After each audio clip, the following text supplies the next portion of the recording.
आप साथियों का जो लगातार हमारी आवाज़ को जनता तक पहुंचाने का काम करते हैं, विशेष धन्यवाद आप झारखंड के साथियों का जो लगातार निष्पक्ष तरीके से अपनी बातों को, हमारी बातों को जनता तक पहुंचाते हैं। इसलिए हमने ये तय किया कि झारखंड में के पत्रकार मित्रों से निश्चित रूप से जो सीएजी ने अपनी रिपोर्ट दी है उस पर बात की जाए। दुख के साथ कहना पड़ता है कि जिस सीएजी की रिपोर्ट को 2013-14 में इतना महत्व दिया जा रहा था मीडिया के साथियों के द्वारा, वो महत्व अब नहीं दिया जा रहा है। तो आपके माध्यम से लोगों का ध्यान आकृष्ट कराना चाहूँगा और इस बात के साथ अपनी बात की शुरुआत करूँगा कि सीएजी रिपोर्ट के अनुसार एनडीए की सरकार में हो रहा भ्रष्टाचार। सीएजी ने मोदी सरकार के कई घोटालों का पर्दाफाश किया है, जिसमें 7-8 मुख्य हैं। Bharatmala project, Dwarka express, Ayushman Bharat,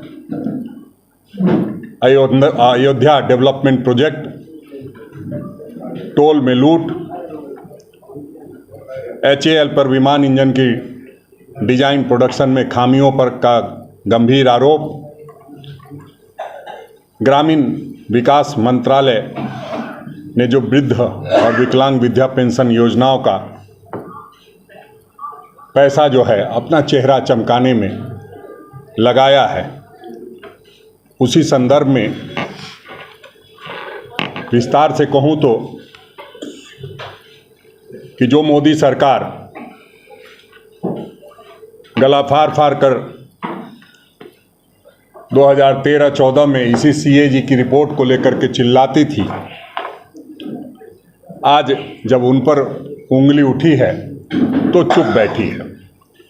CAG ने भारतमाला प्रोजेक्ट में फर्जीवाड़े की पोल खोली है।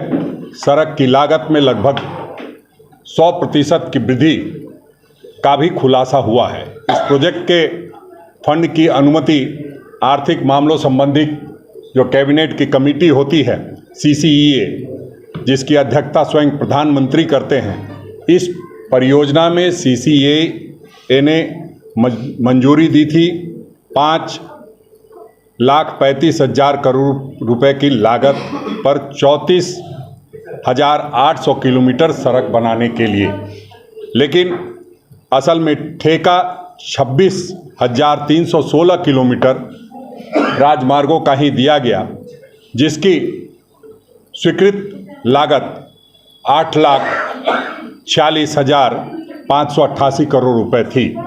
इसका मतलब CCEA ने जिन परियोजनाओं के लिए 15.37 करोड़ रुपए प्रति किलोमीटर की लागत को मंजूरी दी, वो बढ़कर दोगुनी से भी अधिक मतलब 32.17 करोड़ रुपए प्रति किलोमीटर की लागत हो गई। सीएजी ने बोली प्रक्रिया में भी अनियमितताओं को उजागर किया है। सफल बोलीदाताओं ने टेंडर की शर्त भी पूरी नहीं की।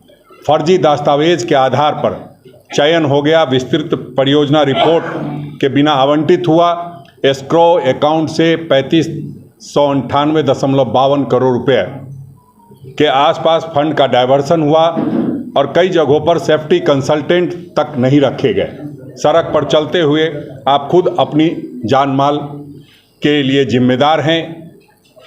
ये काम सरकार का नहीं है जो आप जब कोई दुर्घटना घटती है तब कहा जाता है। द्वारका एक्सप्रेस में इसी तरह की बात सामने आई है। सीएजी की रिपोर्ट है, ये कोई हमारी बनाई हुई रिपोर्ट नहीं है। सीएजी की रिपोर्ट में कैसे सड़क बनाने की कीमत 250 रुपये प्रति किलोमीटर पहुंच गई, उसका भी विस्तार से जिक्र किया गया है। स्वीकृत लागत 18 करोड़ रुपए प्रति किलोमीटर की थी, उसको 250 करोड़ रुपए प्रति किलोमीटर पहुंच गई।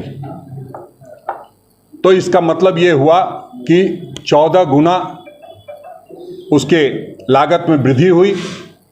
और ये हम कह सकते हैं कि महंगाई की मार की वजह से नहीं होगी, क्योंकि महंगाई भी मोदी सरकार की ही मार है, लेकिन महंगाई की वजह से इतनी बढ़ोतरी नहीं हो सकती है। निश्चित रूप से कमीशनखोरी और भ्रष्टाचार के कारण ही ये बातें हुई होंगी।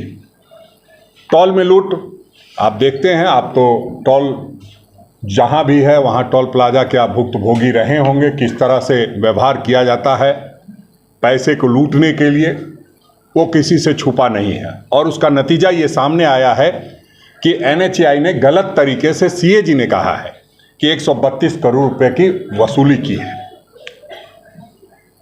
तो इस तरह से फिर जो सबसे बड़ी योजना लागू की गई थी आयुष्मान भारत, आयुष्मान भारत के लिए जो चीज़ें सामने आई है, जो धांधली हुई है, जिसमें मृत लोगों को जीवित दिखाकर भुगतान किया गया है, एक ही नंबर से 7.5 लाख लाभार्थियों के जुड़े होने का फर्जीवाड़ा भी उजागर हुआ है। 9999999988888888 इस तरह के नंबर से रोग भुगतान किया गया है। उपचार के दौरान 88,760 रोगियों की मौत हो गई, पर उनकी मौत के बाद